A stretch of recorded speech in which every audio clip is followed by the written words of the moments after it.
accessed the podcast of OA. Located deep within Sector 14845 and powered by the Emerald Light of Will, the podcast of OA is your guide to the Green Lantern universe. Hosted by Lantern Myron Rumsey, the podcast of OA begins now. Hey, fellow Owens, you're listening to the podcast of OA, episode number 172. This episode, Phil and I are going to talk about Green Lantern number 1 from the beginning of Geoff Johns' 2005 Green Lantern run. We've got some listener feedback and a brand new segment on knowing your core members. I'm Myron Rumsey, your co-host, and I'm joined by our good friend Phil Bova. Phil, my friend, how is things going for you right now? How are things? Good, man. Real good. Yeah, St. Louis is gearing up for whatever's going to happen with the school year in the next month, and that changes like daily at this point. So, other than that, everything's great. Clark turns 6 months tomorrow. His bottom teeth are coming in, and he's starting to get into that crawling phase. So, oh boy, oh boy, let the fun begin. Cool. So, everything's going great though, man. Couldn't be happier.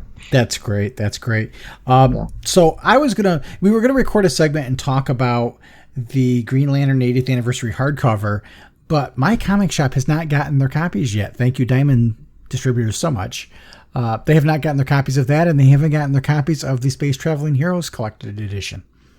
There's been a lot of issues with that. I know Apotheosis Comics, they just today got their DC issues. Wow. Shipment.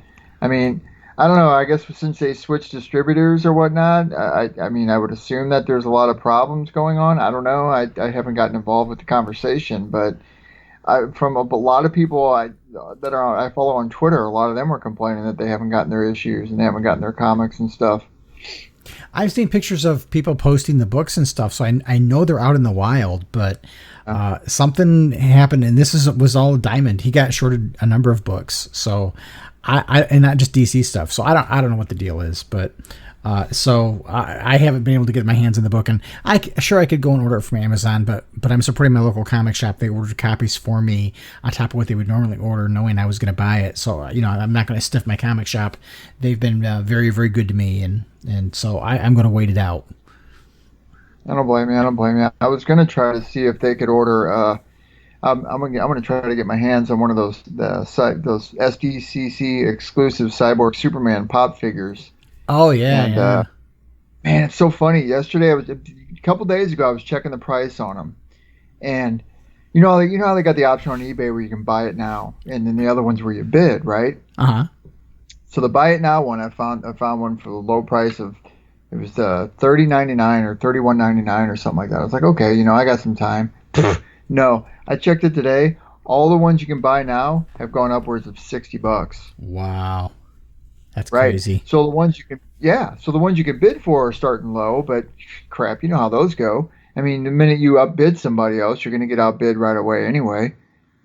And unless you sit here and you watch it like a hawk, which I don't have the time to do. Anyway, so I'm going to wait it out and see what happens. But, I mean, I paid a lot for my Wonder Twins ones, and those are one of my favorites that I have. But, at some point I'll get one. That's my holy grail of the pop figures, man. I got to have me a Cyborg Superman one. I'm totally stoked for it. There's a Cyborg Superman statue coming out. Oh, gosh. He's probably, between him and Black Hand, and Max Lord, those are probably my three favorite villains in the DC universe. And I don't see enough of Max Lord. It'll be cool to see him in the Wonder Woman 84 film whenever and if ever it gets released. But those are my three top villains of all, and that's throughout the Flash Rogues, and Batman ones I don't care for because I don't read, but that's across the board. Those are my three tops. They even beat out Sinestro, unfortunately. Well, but whatever. This is by Prime One Studio, so it's an $1,100 statue. But the cool thing, and what made me think of you, is there's interchangeable hands. Oh, that's awesome.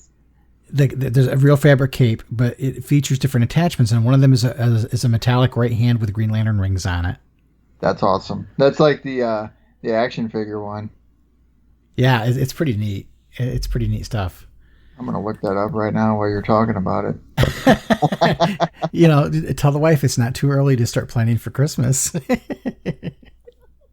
Might be just a bit outside the price range. That's where you go all in for her and you say, honey, I'm spending $1,200 on you for Christmas. That is a killer looking statue. Wow. That's impressive. So while I'm waiting for my Green Lantern books, I've been reading other stuff, and I picked up. I'm a big fan of the old horror comics, and I found Comixology had a sale going a while ago, and I picked up a collection of EC comics from back in the day, and then I ordered after that last issue of the Green Lantern. I was getting into Kirby so much, and I was like, I realized I don't have really too much of the Kirby stuff, so I went out and I bought the Absolute Fourth World book, and boy, what a gorgeous book that is! Oh. Killer. It's great. It's great. There's been a couple people I know that bought it, not just you. Didn't you send a picture of it? Yeah, I posted a picture of it on social media. But the box looks like a mother box, and then there's a cutout for Darkseid's head, and there's some nice sketches inside, and just that oversized format is just it's so great. I really dig it. So I bought that, and then I took the plunge and I bought my spinner rack. Oh, how much you pay for that thing? Too much. Yeah. It was like $350 before shipping.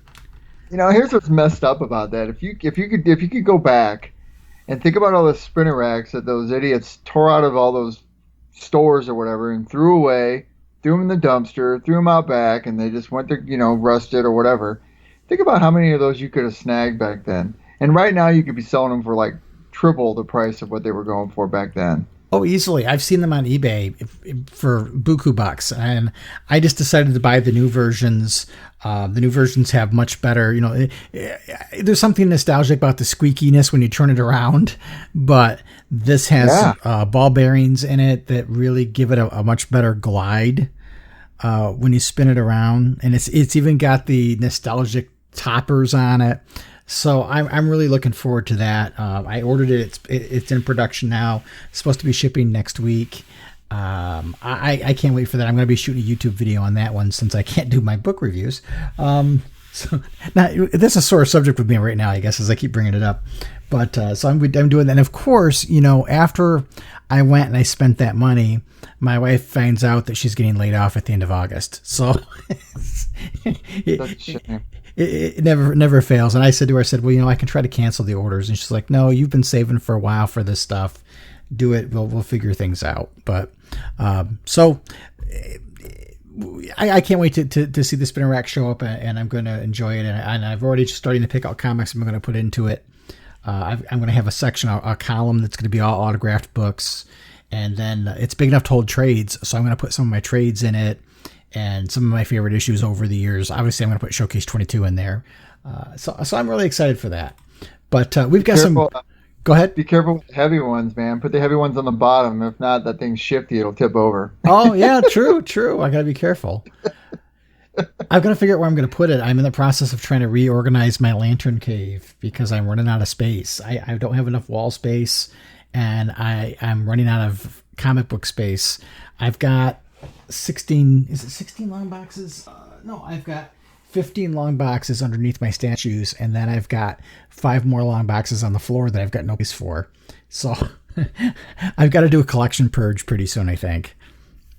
This is a sad note. I still have all my Blackest Night figures and stuff like that boxed up over at my parents' house, and I haven't had the opportunity. We don't have a lot of space. We got a pretty nice size home over here, but we don't have a lot of space in my office to put all this up, and I'm a little worried about my stupid cat grabbing one of those and tearing it up. So I'm just holding on to the day that when we buy a bigger house and I have a bigger space that I can dedicate to put all my stuff up.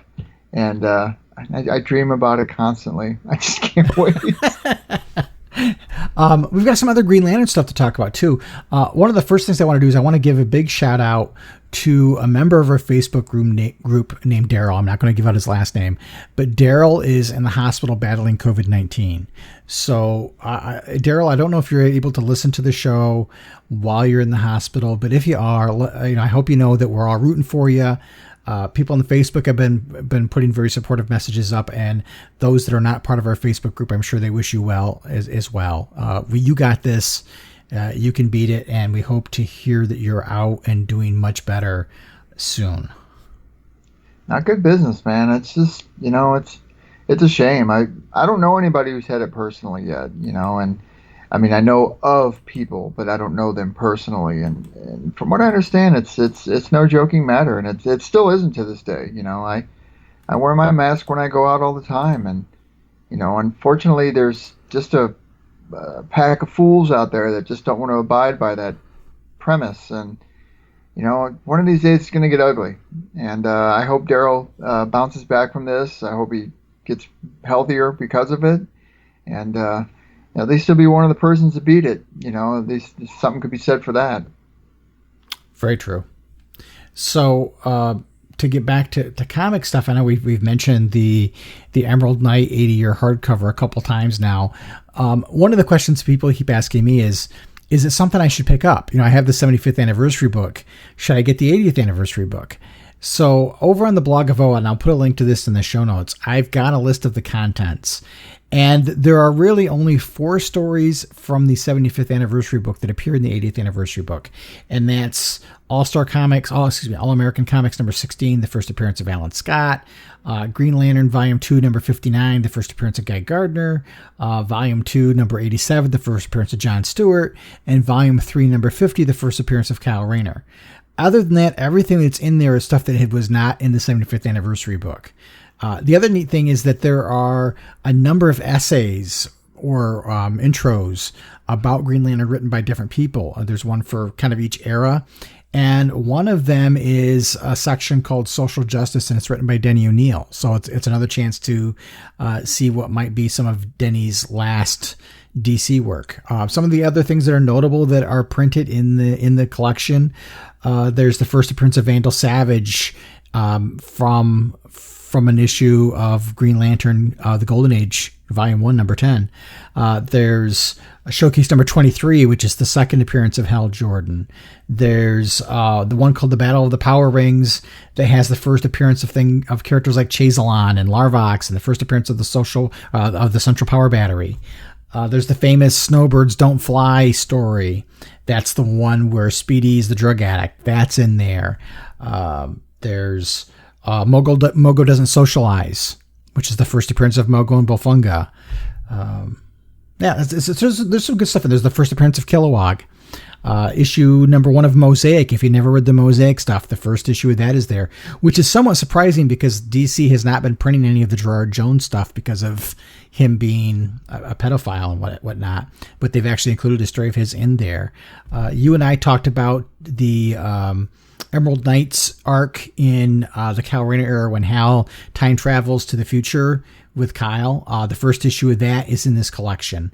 The hate crime story from the Kyle Rayner era, that's in there.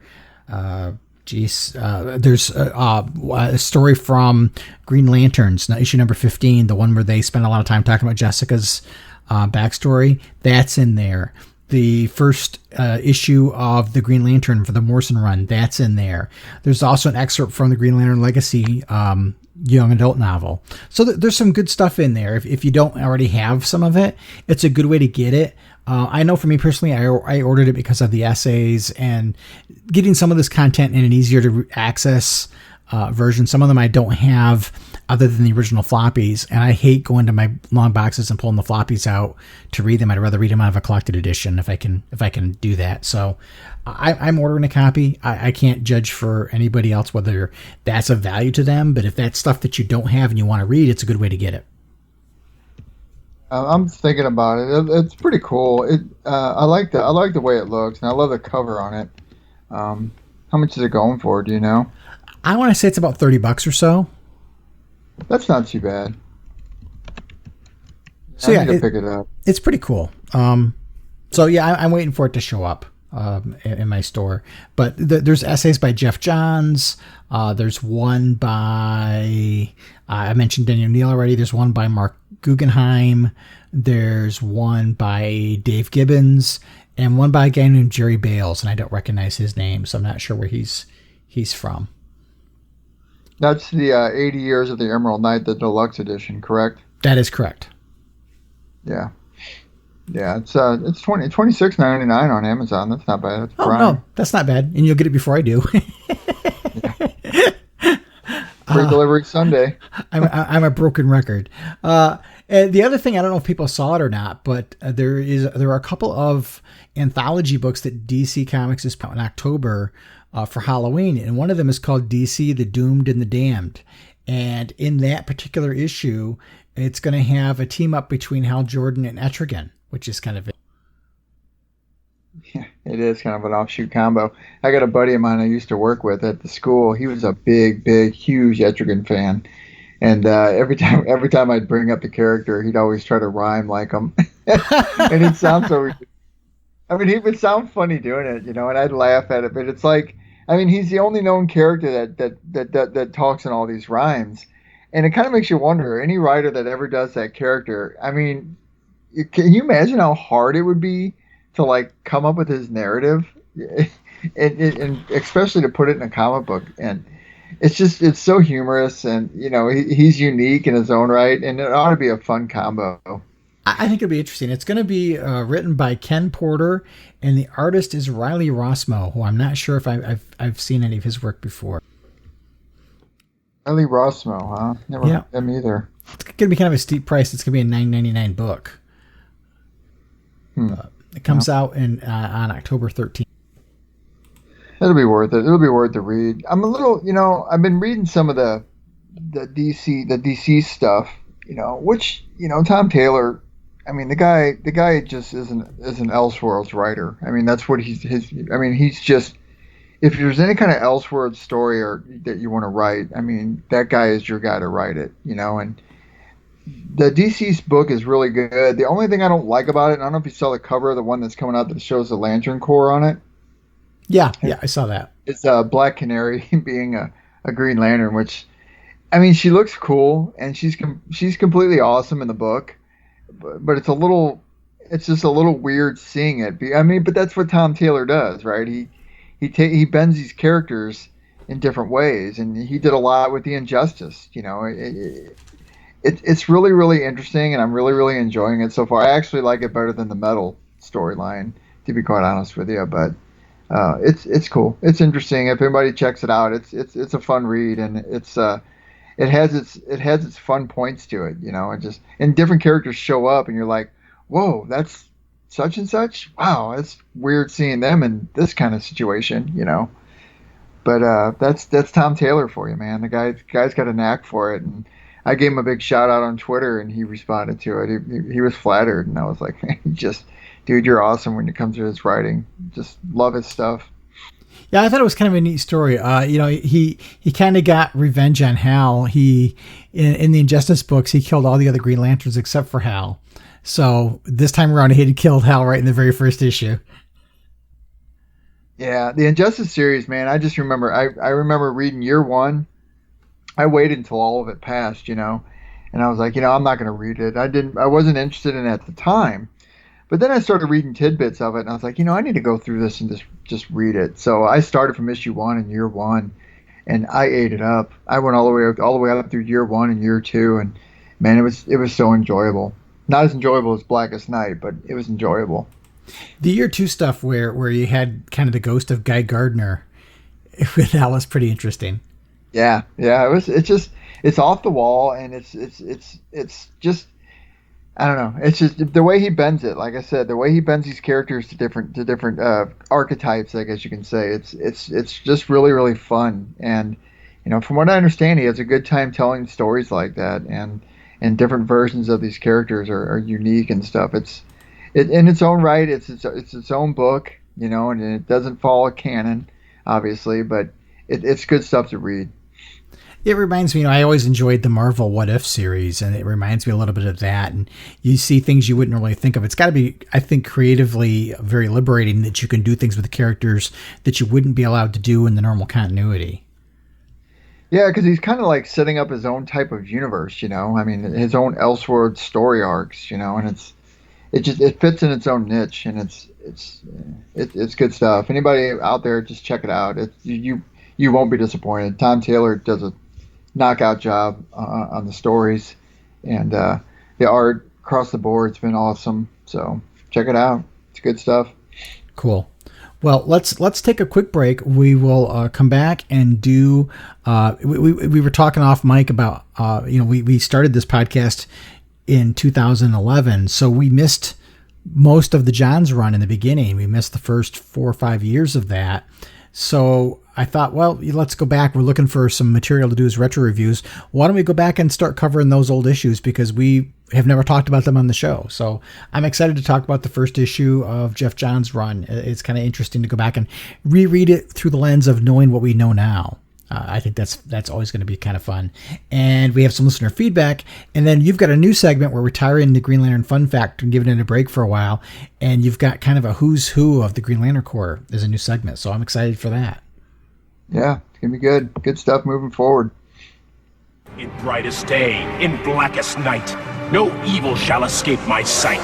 Let those who worship evil's might beware my power, Green Lantern's light!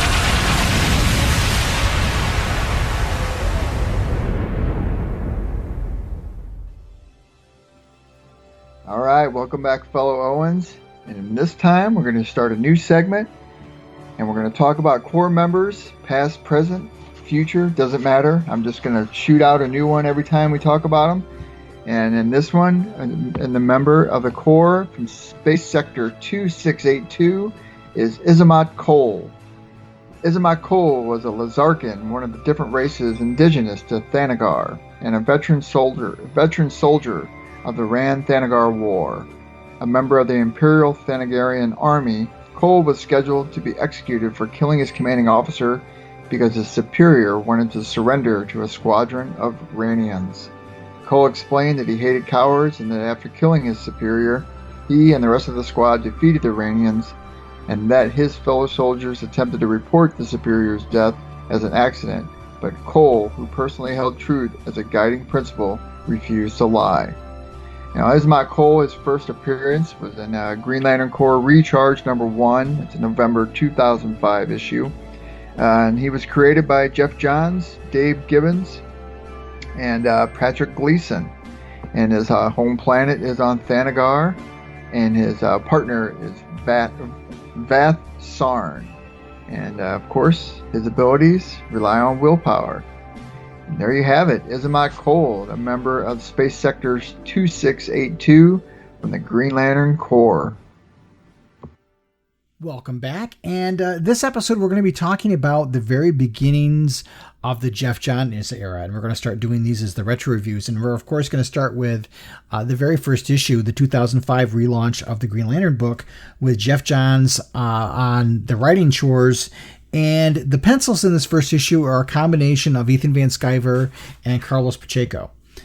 And if you pick this book up, if you buy it in the No Fear trade, there's really kind of a neat little intro before you get to the actual issue that kind of gives you a history of the Green Lantern Corps and the Manhunters and so on. And there's some really cool stuff in here because it even tied into the very first Green Lantern, which was Rory Dagg, not the re-envisioned retcon version that Sam Humphries came up with. It actually has the original one, which was what they did in the Silver Age, was Rory Dagg was the first Lantern, and Geoff Johns kind of followed up with it. But it's kind of a neat little intro for people that were looking for an entry point. I kind of wish they'd done this in the actual floppy issue when it came out, because it's really kind of cool. But this first issue starts out, and there's a lot of setup in this one, and I thought it was kind of cool that they start with the very briefest of retellings of how Hal gets the power ring, because this, of course, takes place several months after the conclusion of Green Lantern Rebirth, where Hal Jordan and the Green Lantern Corps came back into continuity. So Hal's origin has not been retold yet. And this version is different, obviously, than the Showcase 22 version. Here, Hal's a mechanic working on a plane. They talk a little bit about Colonel Stone, who Hal, we find out later on, Hal's gotten into a fight with to get out of the Air Force. And they make, jokes the fact that, Carol's attracted to him, and they even make a comment that Carol looks at him like a teenage girl. And Hal's there looking up into the sky, and he gets plucked off into the desert and runs into Abin Sur, and the rest is history. And what was kind of cool about it was they used Ethan Van Sciver for those 4 pages, which kind of made it fit along with Rebirth. But then it flips to Carlos Pacheco as we jump to the present day, which I thought was kind of cool. Yeah, it's pretty cool. Everybody's a big fan of the Johns run. Rebirth following. That cover where it shows him with just the ring, and it's glowing on his face. Yeah. I actually had a friend of mine back in the day. This girl was a painter, and she actually painted this cover for me and put it on a big piece of canvas. And I got it hanging up in my room right now. I'll send you a picture of it sometime. That's cool. It's pretty cool. Yeah, it's pretty cool. It's one of my favorite covers of that time, anyway. Well, and I love the variant cover, the Alex Ross variant cover of Hal flying towards the audience, and that ring trail that comes off the back of the ring, and the wind flowing through his hair really captures the essence of the character really well. Alex Ross, man, that guy's got a unique type of art, and I love his Flash Gordon stuff. I don't know if you've seen any of that or whatnot, but I mean anything he arts is beautiful. It's kind of like the same can be said for Liam Sharp, but they're each unique in their own right. Yep. And they're quite different. They're quite different in their own respect anyway. But Alex Ross, man, just you know it when you see it. I mean, that's the thing about his art. You know it. You know exactly what it is. Yeah. I mean, they use it a lot on billboards and everything, which I thought was really cool. Yeah, and his artwork is so distinctive. I mean, they kind of aped his artwork on the Stargirl series, and everybody thought it was his artwork, but they kind of stole his artwork of the JSA and used it in the show, and he kind of called them out. I thought it was his work. Yeah, I thought it was too. I remember when I first watched it, I was like, wait a minute, is that Alex? I thought they were the original Alex Ross works that were hanging up, and then I started reading up about it, and I found out it was, and I was like, man, that's pretty spot on close. Yeah. So the issue picks up a little bit in the modern day, and you've got Hal flying, and you come to find out he hasn't been certified yet because he's just back from the Rebirth story and reestablishing himself. But he's flying with an old friend of his named Shane Sellers, who they use kind of in the beginning as they try to give Hal some more supporting cast, more than the people that we're already used to. And there's a really neat scene where he and Shane are flying and they're playing poker, and Hal flips up, kind of like Maverick in Top Gun, where he flips up and kind of flips off the Russian pilot. They're playing poker that way, which is really kind of funny and very reminiscent. And Johns apparently went to Edwards Air Force Base on Hangout with pilots to learn more about them, to write the beginning of the series, which I think is really that's dedication. Yeah, it was cool. It was cool to revisit Paris Aircraft because you haven't. I mean, when's the last time we saw this place, right? Or when's the last time? I mean, we had one little book that had Carol Ferris in it, which wasn't the Carol Ferris of, I guess you'd say, this Earth, more or less. But I mean, it's fun revisiting this because it brings back the old days of when he used to tool around with these jets and everything like that, and when he used to be involved with Ferris Aircraft, which, by the way, I still have a Ferris Aircraft T-shirt hanging up in my closet. Still one of my favorite shirts. And there's Johns gives Hal some backstory about his relationship with Shane Sellers that establishes their friendship, but it also tells you a lot about Hal as a character. The two guys are in the bar and they're hitting on the same girl, and he goes to buy her a drink and comes back and she's holding hands with the other guy and they get in a fight. And the two of them get in a fight and it takes away from the girl, and the girl leaves with somebody else, which I thought was kind of a cute little anecdote. But it's basically establishing some of Hal's characteristics, and he's going to basically get himself recertified to fly again. And they make some allusions to Hal and what happened with him getting out of the Air Force, and Johns doesn't tell you what it was, but he's kind of planting the seeds for when he tells that story, which is very tragic, about how Hal's relationship with his mother after the death of Martin Jordan, and how that takes a toll on the family and what it does to his relationship with his mom. And it sets up a different dynamic because that didn't exist during the Silver Age. It's something brand new. I thought it was a nice touch because it added some layers that I think needed to be there. And that's Johns for you. I mean, that's what his building of the Green Lantern mythos was following Rebirth, I mean, he put so much into this going forward, and that's why, I mean, how many countless times have we said, a good starting point is Green Lantern Rebirth. Get yourself familiarized with the universe, and then go back and start reading the other stuff. And it's funny because when you go back and read the stuff prior, you see what's actually missing. You're like, wow, I see how much he expanded on the whole Green Lantern universe when he started this run. And subsequently, every writer since then has built on that mythos as well. I mean, Venditti's one of them. He built on it. Absolutely. And in this, at this point in time, the Green Lantern Corps really isn't back yet. It's basically just John and Hal and Kyle and Guy and Kilowog. And so Kilowog and those guys, they're out there getting ready to kind of rebuild the Corps. And that takes place in the Green Lantern Corps Recharge miniseries, where they kind of bring the Corps back. So right now it's, there isn't a Corps per se, but Hal and John are kind of partners for our sector. And it kind of establishes that, and the two of them are working on a mission together that comes out of this whole thing, where there's just some odd things going on. They find a spaceship orbiting Earth in a geosynchronous orbit. They go up and investigate and discover that it's a ship that is designed for a one-way flight. And again, it pulls off of Hal's knowledge about flight. He looks at the ship and looks at it and says, this is a one-way flight. The fuel cells are empty, and Hal knows enough to check those things because he's a pilot. At the same time this is going on, there's some mysterious stuff kind of going on in California where these guys from the military are taking this mysterious cargo across the desert. And again, there's some foreshadowing there about what's to come. It's worth noting too when Johns and John Stewart, and Hal Jordan are flying around, and he kind of talks about their tenuous relationship from the start, how they didn't really like each other. And it's funny because ultimately it all comes down to the same thing, that they both challenging authority. That's the one thing that they both believe in. And, it has been true of both these characters ever since this book, if you think about it. Hal Jordan has always been like that anyway, but I've also noticed John Stewart has always been that same kind of archetype. Yeah, I think they're both kind of cut from the same cloth in that regard. And what we find out is that what was in that ship is basically a Manhunter 2.0. That's what that was. I was trying to revisit. I was like, because I need to go back and read like this. And hopefully, moving forward, we'll do the reviews on the next issues. But because I haven't read these since 2005 probably. When they came out, and that's 15 years ago. Right. It's hard to believe it's been that long. God, it's so hard to believe. But this new Manhunter is on Earth, and he basically talks about his mission to be there. And he's basically there. His primary directive is to locate this previous Manhunter that he's looking for.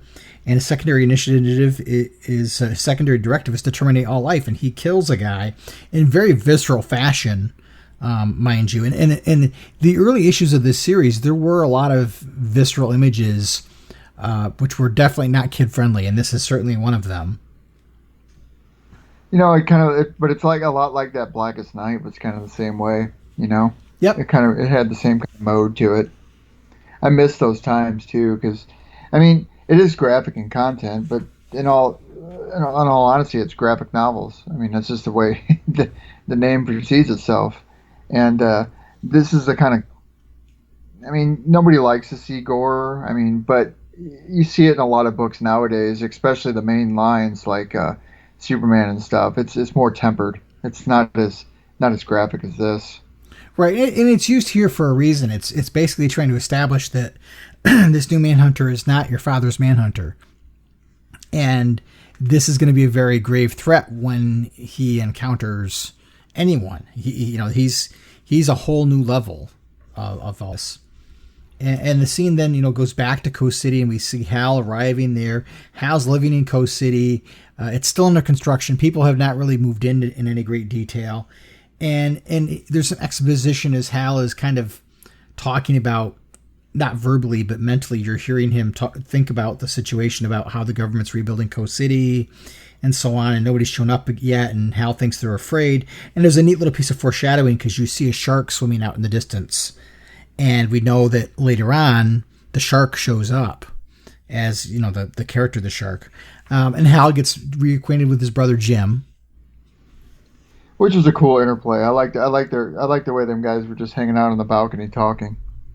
Yeah, I thought that was really kind of neat, and it reestablished Hal's brothers, because they were a part of Hal's supporting cast a lot during the Silver Age, and they don't do so much with Jack in this series, but they do a lot with Jim.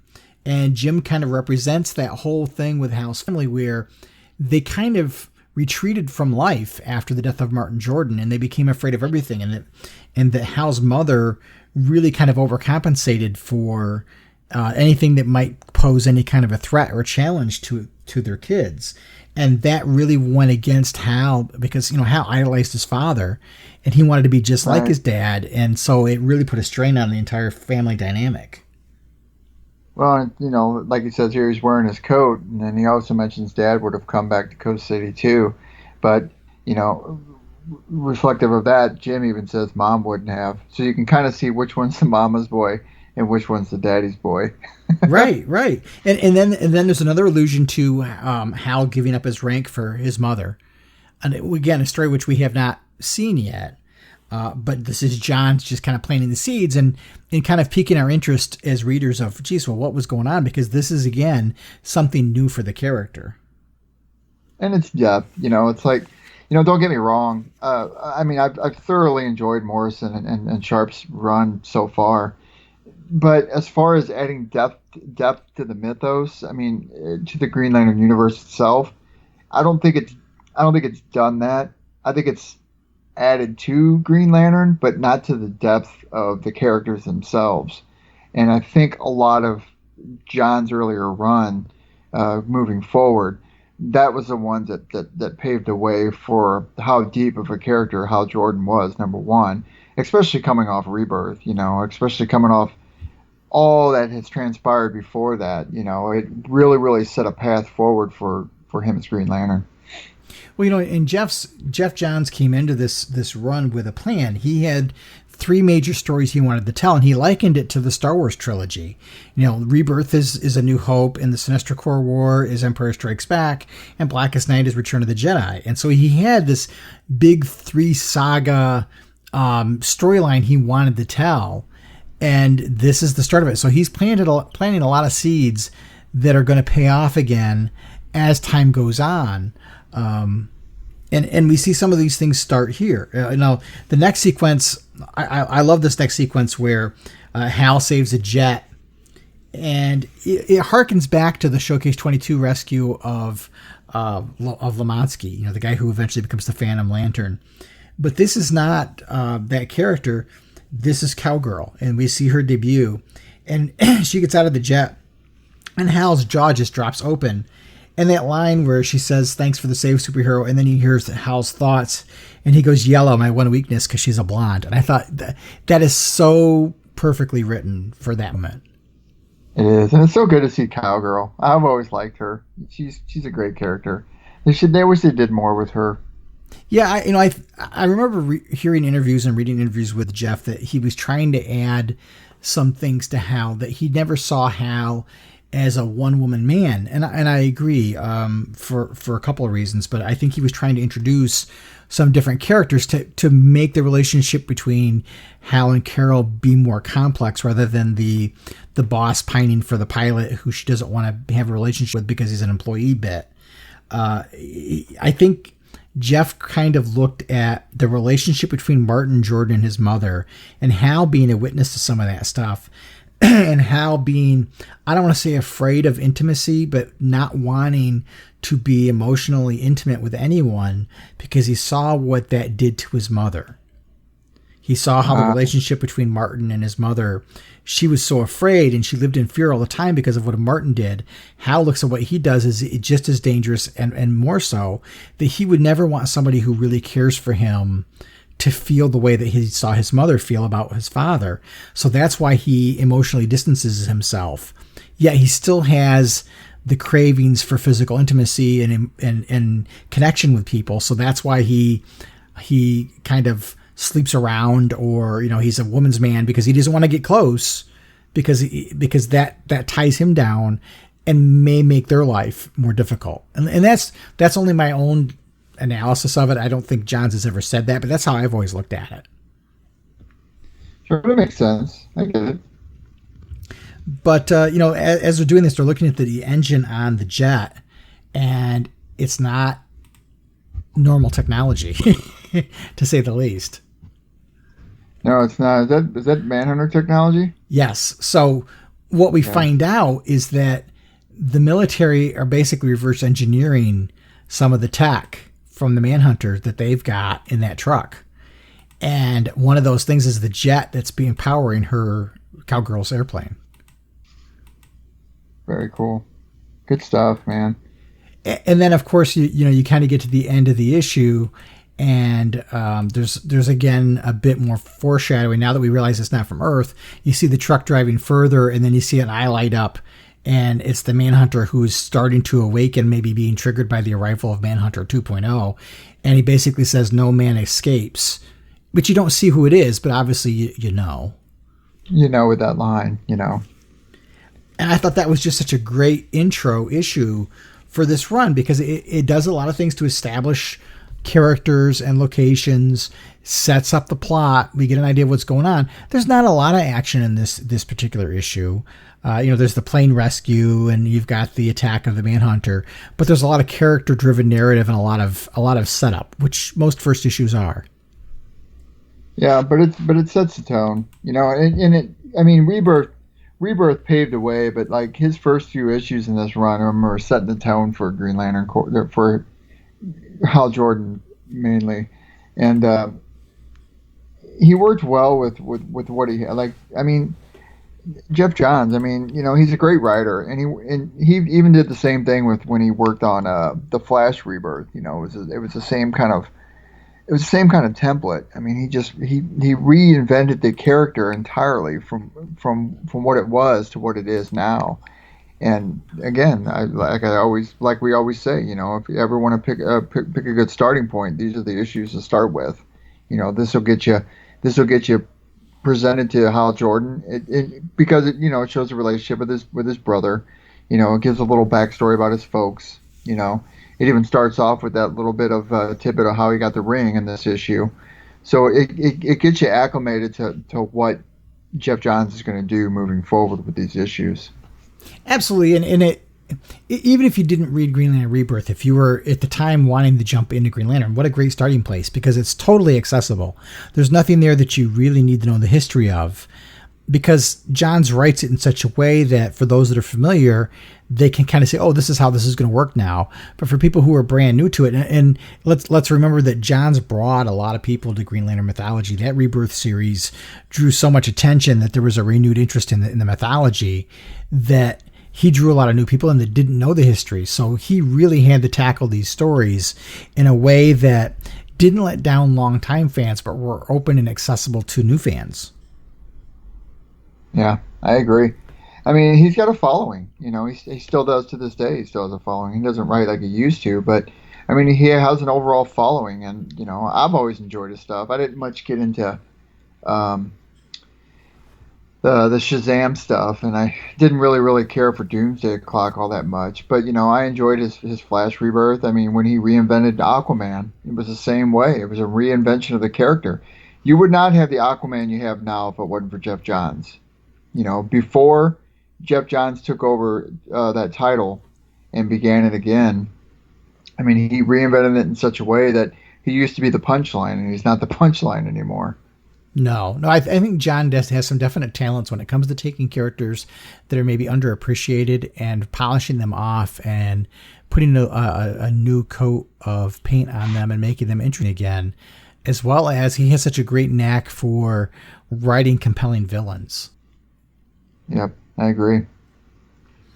All right, well, that was a lot of fun. Yeah, I enjoyed going back and looking at that. So we've got some listener feedback, so let's take a quick break, and we'll come back and share some listener feedback. All right.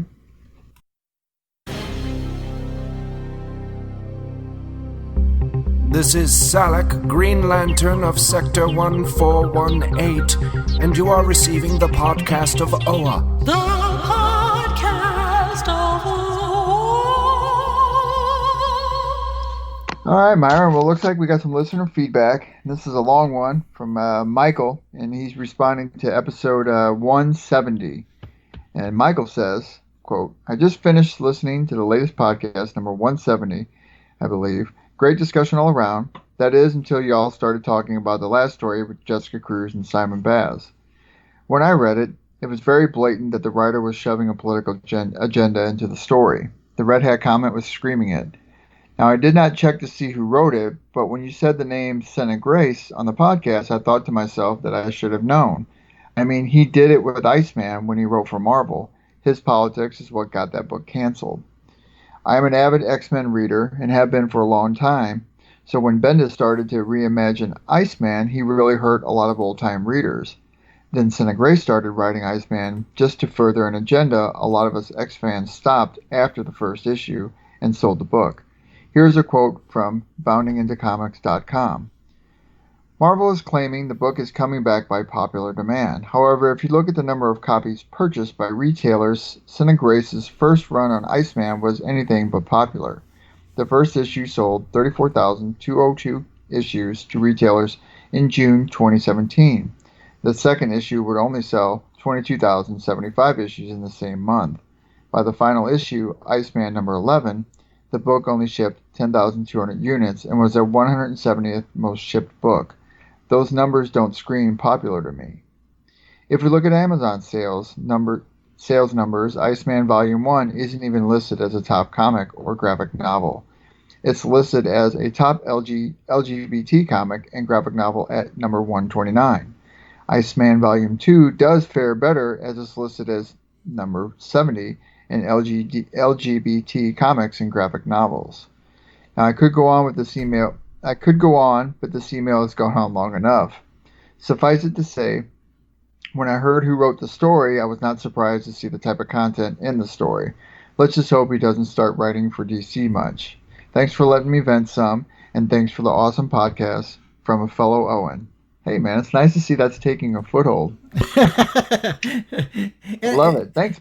Absolutely. Thanks for responding to that. And I knew when we talked about that story, it was going to stir some people up one way or the other. We last episode we had a comment that was kind of critical of me for pointing out some things that I felt that was wrong structurally in the story. And here's a similar issue where people we're used to politics in comics, but I think these days things are not written in a way that is thought-provoking.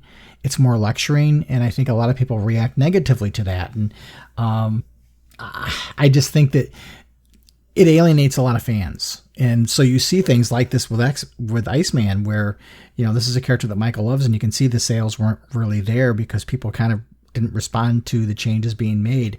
And I feel the same way about that when somebody forcefully changes a character, an iconic character, and changes them for whatever reason. I have the same problem with them making Alan Scott a homosexual. That wasn't part of the character's makeup to begin with, and I just don't think we needed to add it there. I get tired of the whole we're going to play diversity bingo and just slap a power ring on him or give him super speed.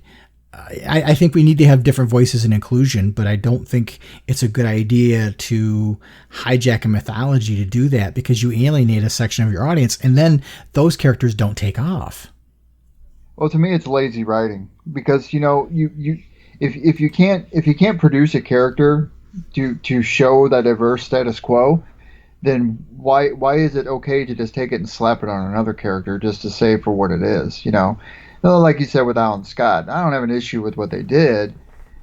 I mean, but same could be said for other people who might have an issue with it, saying, well, wait a minute, this is out of the blue. Why are they doing this to Alan Scott? He hasn't never been that character before. Why all of a sudden is he becoming the quote unquote carrier of the homosexual Green Lantern? You know what I mean? And I mean, politics and religion are these two touchy subjects that, like you said, when you're being lectured to, that just means that people don't like it to be force-fed in their face, like they're being fed something that they need to eat. Religion works the same way. I don't mind other people's religious point of views. I'm not religious. I don't mind their point of views. I just don't need it to be forced onto me. I don't need to be told to me. and I don't need to be sold on the concept. I'm 46 years old, Myron, and you probably feel the same way. I'm embedded with how I am right now, and there's not going to be a lot out there that's going to change my way on who I am at this point. I mean, I've been molded to who I am now. I'm not going to sway. You know what I mean? It would be much to say if somebody came up to me and said, "Hey, you need to vote for this guy because of this, because of this, because of this." Well, I'll vote for that person if I have the same ideological beliefs as that person does, or if I think he's got an agenda that aligns with my way of thinking. But I'm not going to vote for him just because, or because you say so. Politics and religion, man, it's a touchy subject, and I value other people's opinions, and I'm okay with I'm okay with people being critical about how we talk about this or how we talk about that. But at the end of the day, please understand that we're just fans too, and we value your opinion just as much as you should also value ours, because I'll never tread on yours unless you start harking at me or unless you start driving at a point into my face. And you don't need to do that, because fandom has enough room for people to grow and adapt together and congruently with each other, and this is where toxicity comes involved, and people take things way too seriously and take things way too personal. And I don't want to be that type of person, because this podcast is family friendly, and I enjoy doing it, and I'll continue to do it until whenever you decide you want to kick me off, and we're here for the fun of it. We're here to indulge fans and to people that may not be able to read certain issues and want to hear the voice from the Green Lantern universe. Not because we have a homosexual agenda or any other kind of agenda outside of that. We're here because of what we like, and it's okay to not like some stuff, but that doesn't mean you don't have to like us. True. That's all I can say about that rant. I love having intellectual conversations about tough topics, and to me, that's how we learn and grow. But sometimes it's not so much an intellectual conversation; it's telling you how you're supposed to think, and that I have a real issue with. And just like you, I'm 55 years old. I don't want to say I'm set in my ways, but I know who I am at this point. I know what I like, and I've never tried to be someone I'm not, but at the same time, I'm very open to all kinds of things. I always have been, and I enjoy something that's intellectually stimulating. But so much these days, it's all driven by identity politics and an emotional conversation versus intellectual conversation. And that's where I tend to shut down, is when people start getting emotional about it and shouting other people down, regardless of which side of the spectrum of things you're on. Both sides are just as equally guilty of shouting the other side down and trying to drown them out. I don't think there's any side in any of these debates that's doing a very good job of representing themselves, because they're all kind of just shouting at each other. And I think that's where things have become so difficult for us as a society, because there is no intellectual conversation. There's no trying to understand the other person's side. If you disagree with me, you're evil, or you're a snowflake, or you're this, or you're that. And that makes it difficult for people to try to get along. And I think at the end of the day, we all have more in common with each other than we realize. Our differences and our similarities are not, nobody's so different that they can't get along if they try. Well, and you said it best when you said identity politics, and I'm not going to be defined by my political stance. That's just not something that defines me. I'm defined for a lot more other reasons than that, and nobody needs to tell me otherwise. And this brings up a good story with my son Gabriel. When he was growing up, when he was really little, he used to always say, that person's weird, or this person's weird, or that person's weird. And I asked him, I was like, why do you say that's weird?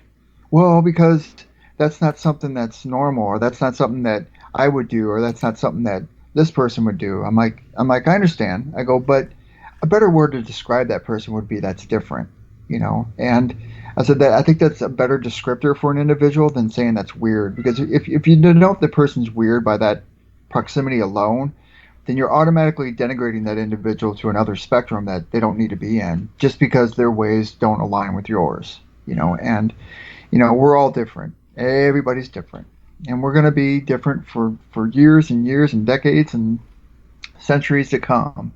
And like I said, at the end of the day, it's okay to be different. Just don't tread on each other so hard. Learn how to back off. There's sometimes I gotta pull back. There's like on Twitter. I mean, it's becoming so toxic these days, and a lot of times I'll see something, I'm like, oh my god, I want to respond. Oh, but I can't. I shouldn't. And I'll be honest with you, Myron. A lot of times I think about this podcast. I'm like, I probably shouldn't, because I'm reflective of this podcast, and I don't want anything to come back on it or you, because you have given me an opportunity to be on here, and I don't need to be that kind of person on Twitter that revolves around the negative aspects. Yeah, I'm in the same boat.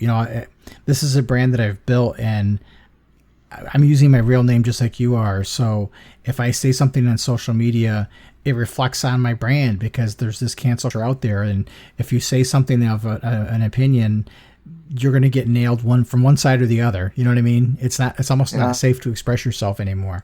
But anyway, I appreciate the feedback from Michael. And if you would like to leave some feedback for the show, you can shoot us an email by emailing the podcast at podcast@blogavoa.com. You can also get a hold of us on Twitter. My handle is @blogavoa. And we also have a contact me page on the website. And you can also call our voicemail line, which is 406-POD-OA. That's 406-763-6362. And you can leave a 1-minute voicemail. We'd love to hear from you. And if you're listening to the show and you like the content that we're providing, you can find us on iTunes, of course. You can find us on Google Podcast, iHeartRadio, SoundCloud, Spreaker, Spotify, Stitcher, TuneIn Radio. Basically, any outlet where you can find a podcast, we're there. If you like the show, please leave us a positive review on any of those platforms, whichever platform you use, because that helps us get seen by other people. So we appreciate that.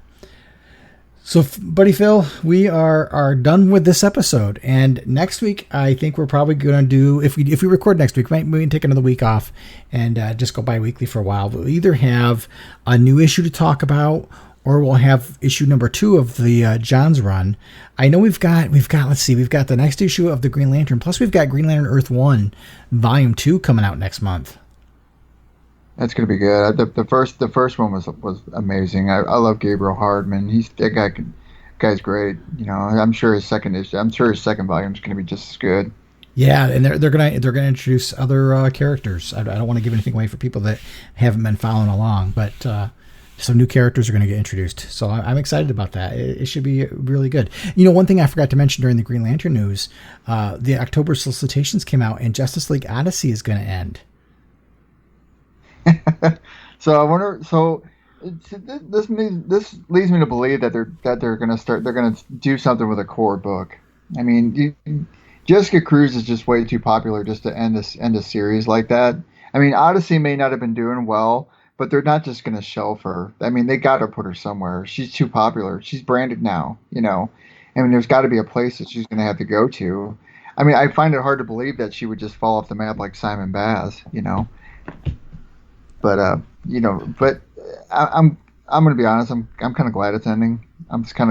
I quit reading it a while ago anyway, and I got tired of what they were doing to Jessica Cruz as it is. I do like the fact that she's been popular in that book, and it gained her popularity even more because she was teamed up with different people. But I'm curious to see what they're going to do with her moving forward. Looking forward to it, actually. Yeah, I don't know whether it was canceled because of low sales or if it's tied to the whole 5G thing, and that's where they just decided to naturally end it. And then when they pulled back from 5G, they decided not to do anything with it.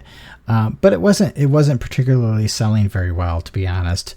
So I don't know what they're going to do with her. It's interesting. I know this is going to be an unpopular opinion. I don't know if she's as popular as people think she is. I know she's branded in the cartoon. That one girl from Doom Patrol, that one actress who plays Crazy Jane, I think, has been clamoring about playing her in an upcoming, maybe the series, if that's what they're going to be doing with the character, or in some kind of media-related element moving forward. Because I know she voiced the character in the Fatal Five. I forgot her name, Diane. Diane Guerrero. I think Guerrero, yeah. Yeah, but I know. I don't know if that really means anything. You know what I mean?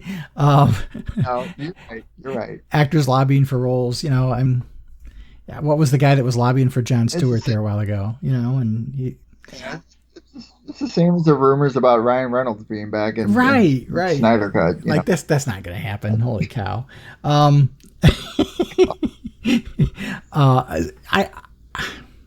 not going to say anything, but anyway, that wraps up another episode.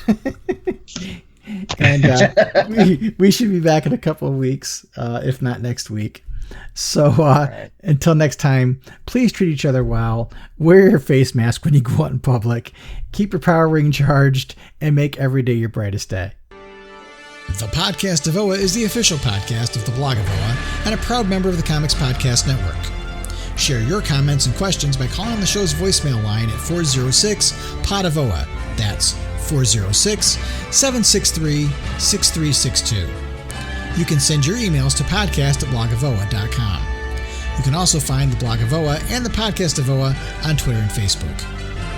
Green Lantern and other related characters are the copyrighted property of DC Comics Incorporated and are used without permission.